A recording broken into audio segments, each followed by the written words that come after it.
Buenas noches, queridos televidentes, nuevamente en sus hogares. Gracias por dejarnos penetrar a sus hogares. Hoy estamos hablando con el doctor Mario Pelletier, pulmonólogo del área de West New York, que tiene compromisos en diferentes hospitales. El doctor Pelletier está en nuestra comunidad por muchos años y hoy, su salud primero, él está aquí abordando los diferentes temas de enfermedades respiratorias. Buenas noches, doctor Pelletier. Buenas noches, muchas gracias por esta oportunidad. Doctor Pelletier, vamos a comenzar con algo que nos afecta a todos en diferentes tiempos, de acuerdo a las alergias, etcétera, etcétera. Y como usted sabe más que yo, respiratoriamente el asma, de los diferentes componentes, cómo diagnosticarlo, cómo puede ser tratado, y lo dejo a usted ahora para que le explique al público. Bueno, el asma es tal vez la enfermedad respiratoria más frecuente que existe, donde aproximadamente más de 20 millones de norteamericanos sufren de asma en un momento u otro de su vida, y la mayor parte de las veces hay que recordar que el asma es una enfermedad crónica y que tiene, en cuanto a los componentes que funcionan en el asma, pues están definitivamente la forma en que se producen los ataques, que son por la inflamación, principalmente la inflamación de las vías respiratorias. Está la constricción de las vías respiratorias, son los dos principales componentes en los cuales el asma se manifiesta. Cuando esto pasa, pues la persona lo manifiesta con la falta de aire, a veces con la tos, que son los síntomas principales con los que se presenta el asma. Sabemos que hay asma intrínseco y extrínseco, ¿okay? ¿Cuáles son los factores, algunos de los factores? El asma extrínseca se define principalmente aquella que tiene más un componente de tipo alérgico, que es el asma que uno ve casi siempre en el niño cuando empieza la infancia, el niño empieza a ser asmático. Ese es el asma que se llama extrínseca.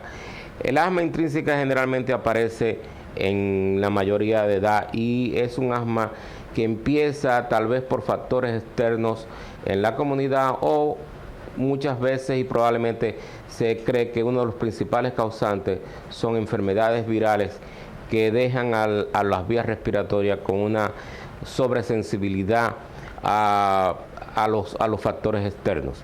Y sobresensibilidad significa que, por ejemplo, cosas que en una persona normal sin asma no la afectan, como es el frío o el ejercicio, en el asmático con una hipersensibilidad pueden reaccionar con un ataque asmático por exposición al frío, por exposición o al ejercicio, que son dos partes del asma que se pueden producir por estos factores. El chocolate o otros tipos como tomate, etcétera, pueden causar algún tipo de asma extrínseco también.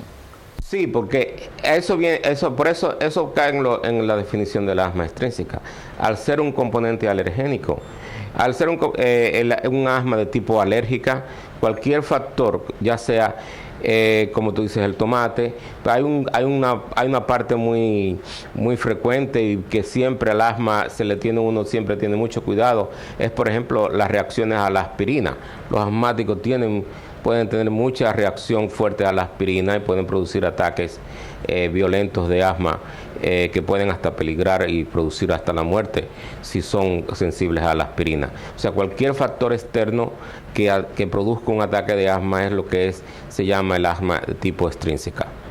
Para el asma intrínseca ocurre generalmente en personas que por ejemplo están laborando en, vamos a decir, las fábricas de plástico, que son muy frecuentes, personas que después que están mucho tiempo en esas fábricas desarrollan asmas, ataques asmáticos frecuentemente, y son producidos por un factor interno, o sea, fue un factor que ellos adquirieron en su ambiente. Eso es lo que uno define como un asma intrínseca.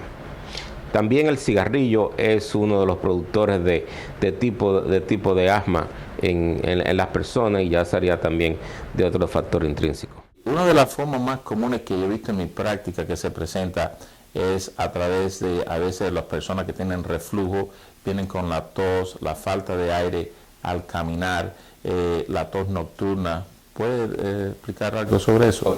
Esa es una de las, a veces bien difícil de determinar, porque el paciente se presenta como con esos factores de la tos nocturna, la falta de aire, y cuando se examinan pueden presentarse hasta los típicos wheezing o sibilancias que uno escucha cuando hace el examen físico del paciente, y muchas veces hasta el paciente se puede tratar mucho tiempo como asma, pero al final, cuando son debido a reflujo, que son debido a que los ácidos gástricos pueden salen principalmente al tú dormir en posición acostada, pues los ácidos del estómago suben todo al esófago, llegan hasta la tráquea y las cuerdas vocales y producen una irritación, y de ahí pasan a las vías respiratorias y van produciendo esa inflamación crónica que es parecida típico de asma.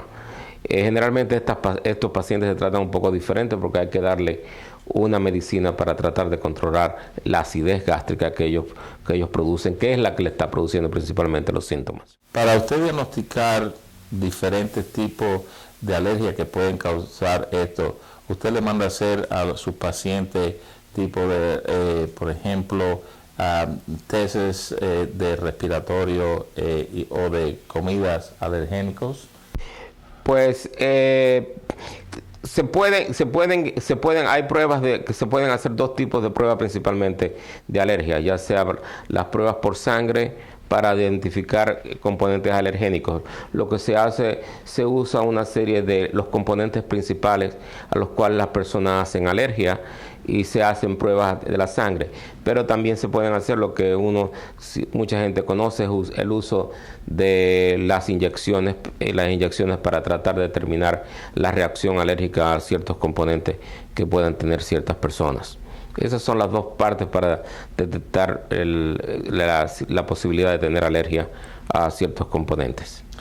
Si ya tenemos un diagnóstico de asma, ya sea intrínseco o extrínseco, cualquiera de los dos, ¿usted procedería con pruebas pulmonares, placas de los pulmones, etc.? Es bueno hacer siempre, completar todo el proceso diagnóstico de estos pacientes.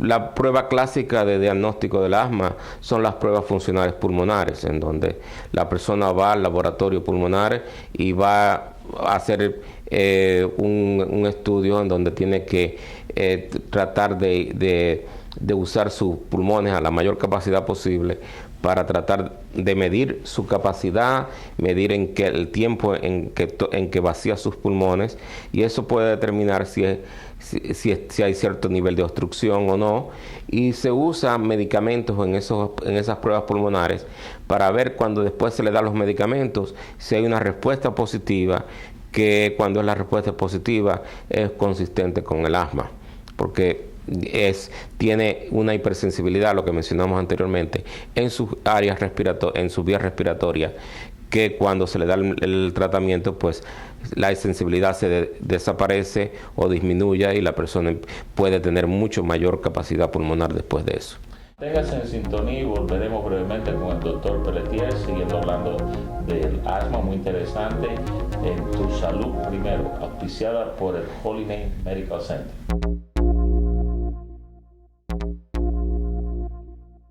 Regresamos a sus hogares, seguimos aquí en Tu Salud Primero, el programa auspiciado por el Holy Name Medical Center. Seguimos conversando con nuestro presentador hoy, el doctor Mario Pelletier, pulmonar y medicina interna, especializado en enfermedades respiratorias. Seguiremos preguntando sobre el asma. Sobre el asma, sabemos que, vamos a suponer que yo soy asmático y voy a hacerme esa prueba. Y ya yo estoy en medicinas, en diferentes medicinas que después hablaremos de ellas. Y una hora antes de la prueba pulmonar me hago el aerosol, o sea, el albuterol. Me daba dando de eso. ¿Debo yo esperar unas horas para hacerme la prueba pulmonar? Porque si no me daría un falso positivo, un falso negativo, ¿o no? Probablemente debería esperar, porque eso es uno de los problemas a veces con las pruebas pulmonares. Generalmente, si el paciente llega a la oficina de nosotros y con falta de aire, lo vamos a tratar. No vamos a mandar al paciente sin tratar a la casa.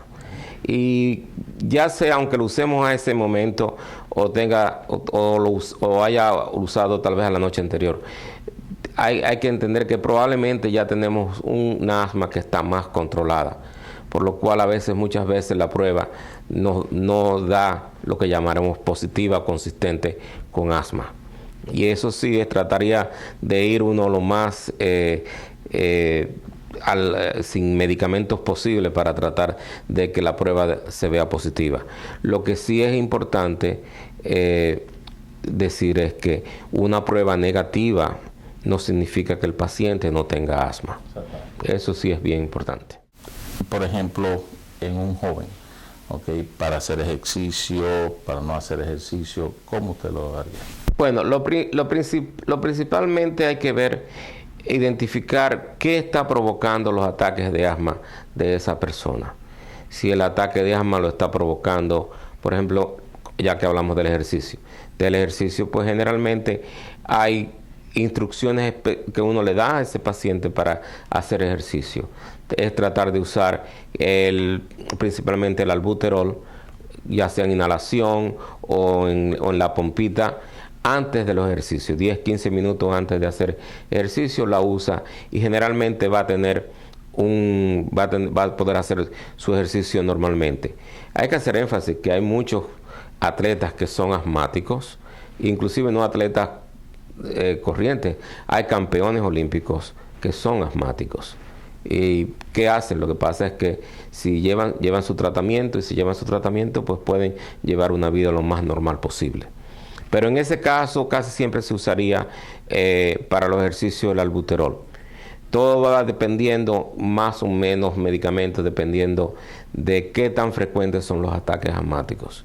Si son más de 2 o 3 veces por semana, probablemente habría que añadir medicamentos como los esteroides inhalados, que se usan ya en forma más rutinariamente, pero que ha sido una de las partes más importantes del tratamiento de asma en los últimos años, el que los pacientes han empezado a usar más frecuentemente, y eso ayuda a que su vida sea más confortable y puedan ser más confiables de que no van a cancelar un evento social porque le tuvieron un ataque asmático.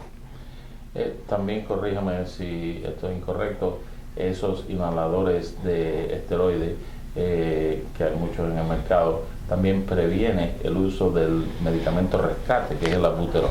Exacto, eso es uno de los pilares, que al usar estos inhaladores de esteroides, pues se disminuye considerablemente, a veces casi completamente, el uso de medicina de rescate. Medicina de rescate es, como tú dices, el albuterol, que se llama rescate ahora porque tú usas tu tratamiento básico, por ejemplo en la mañana, y si a las 11 de la mañana te empieza a faltar un poco de aire, pues usa rescate en ese momento, y probablemente no tengas ningún evento posterior. ¿Cuál es el rol de Singulair o Montelukast, como conocemos, en la prevención del asma? El rol es para el uso del asma, principalmente va a ser efectivo en el asma de tipo extrínseca. Es donde principalmente se va a usar. Y muchas veces es muy bueno en las personas que a veces tienen tos. La tos a veces es uno de los síntomas que es más difícil de controlar en el asmático. Pero y su uso, el uso de este medicamento, pues uno empieza a usarlo primero a ver si funciona, porque la forma de trabajar es muy, vamos a decir, casi exclusiva, y solamente un 10 o un 15% de los asmáticos realmente van a responder a este medicamento. También es usado también como una prevención de alergia. Sí, eso es un uso muy frecuente por la misma base, o sea, yo por lo que dije, generalmente lo vamos a usar en las asmas de tipo alérgica, en las asmas de tipo extrínseca, porque es donde va a funcionar este medicamento. Sabemos que la rinitis es usualmente alérgica, extrínseca. La sinusitis, la cual puede causar una bronquitis que conlleva al asma, ¿okay? ¿Considera usted que la bronquitis asmática secundaria por una sinusitis es un asma o es una bronquitis asmática causada por otro factor? Vamos a llamarla un asma de tipo intrínseca, pero que se debe usar el antibiótico porque hay que tratar la sinusitis como causa básica que está produciendo el asma. Vemos otra breve pausa y volveremos en Tu Salud Primero, auspiciado por el Holy Name Medical Center, con el doctor pulmonar Mario Pelletier, y seguiremos hablando sobre el asma, un tema muy interesante.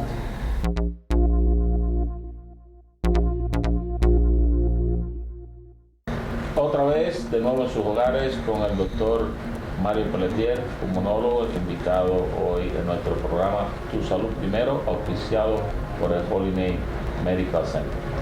Nos quedamos, doctor, hablando sobre las diferentes asmas, tratamientos, etcétera, y sabemos que, como usted ha mencionado anteriormente, los esteroides que previenen el ataque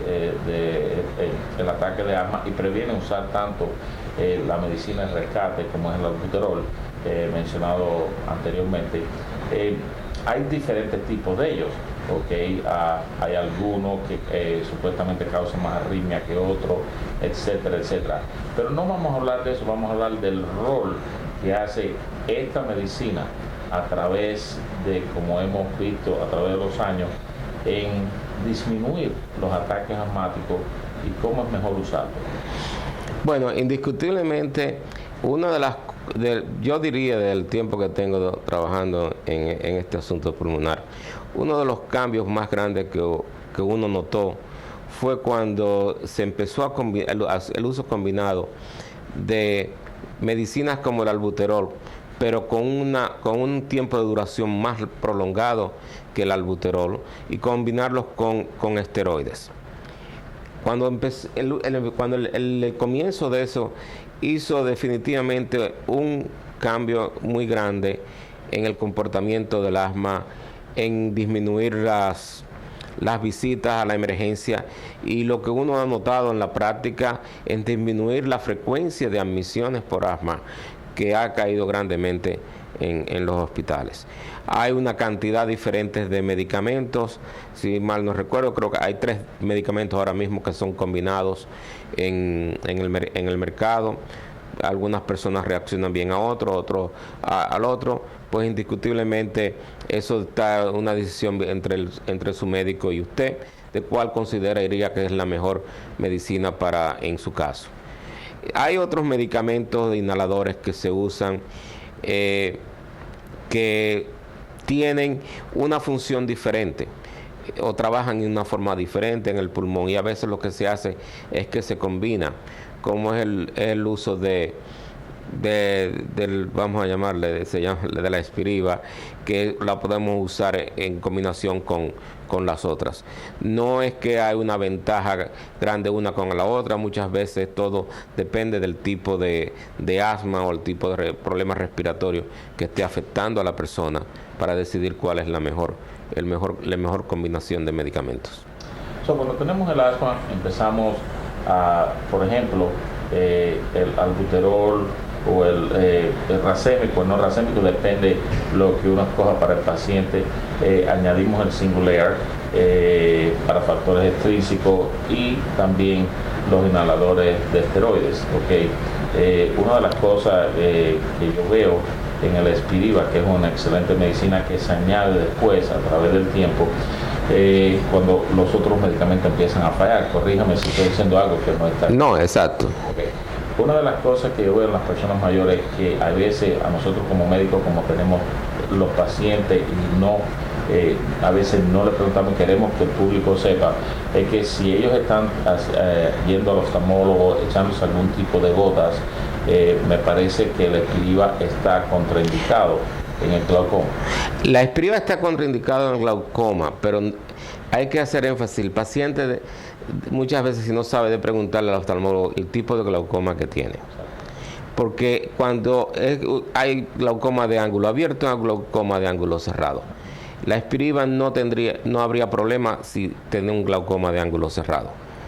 Eso es bien importante. Por lo tanto, antes de usar la Espiriva, y si tiene un problema de glaucoma, tratar de determinar con el oftalmólogo el tipo de glaucoma que tiene. Exactamente, eso es donde iba para que usted añadiera eso, muy importante, porque hay muchas medicinas, como sabemos, que las personas dicen no puedo tomar esta medicina por glaucoma, y entonces hay que saber, y el paciente debe saber qué tipo de glaucoma tiene, efectivamente, y si no, nosotros tenemos que averiguar para el bienestar del paciente. La cortisona, Medrol, esteroides, como quiera llamarlo, que las personas le tienen un tabú por cuenta de que si la tomo engordo o etcétera. Sabemos que aumenta el azúcar, sabemos, pero es un arma que a veces tenemos que usarla porque no tenemos más remedio para romper el efecto de este proceso y disminuir la morbilidad, o sea, la enfermedad del paciente. ¿Usted lo hizo al principio? ¿Cómo lo hizo usted? Indiscutiblemente, desgraciadamente, llegan momentos en que tenemos que usar el uso de la cortisona, o principalmente la conocemos cuando lo usamos en pastillas, de la prednisona. Es el medicamento que tenemos que usar cuando prácticamente hemos agotado todos los otros medicamentos y la persona sigue teniendo ataques de asma, y ataques de asma que hay que recordar que pueden peligrar la vida del paciente y además pueden hacer su vida muy miserable, porque estar con falta de aire el día completo, no es nada agradable. Entonces se debe usar la prednisona. Uno trata de usar la prednisona generalmente en periodos cortos, a ver si hay reacción, porque la prednisona es el antiinflamatorio más potente que tenemos para uso. Y volvemos a lo que decíamos al principio, el asma tiene un componente inflamatorio y es probablemente el componente principal del asma es el proceso inflamatorio. Y lo que hace resolver el proceso inflamatorio es definitivamente la prednisona o la cortisona, porque hay la prednisona, está el Kenalog, la metilprednisolona, varios componentes diferentes, todos actúan más o menos de la forma similar, reducir la inflamación bronquial. Pero tienen el uso prolongado, tienen sus efectos secundarios y hay que estarlo vigilando. Pero si llegara este paciente que ya hemos tratado eso, tenemos cortisona, tenemos todas las cosas y sigue teniendo los ataques eventuales, ¿cómo usted ve el medicamento Xolair en estos tratamientos? El Xolair es un medicamento que, para explicar, el Xolair es un medicamento que es inyectable y se usa, pero su uso es definitivamente es más exclusivo en que es para asma extrínseca, y generalmente los seguros los van a pagar mientras nosotros consigamos un nivel de inmunoglobulina I que están asociadas a alergias, que tienen que estar a cierto nivel, indicando que el asma que esta persona es de tipo alérgica.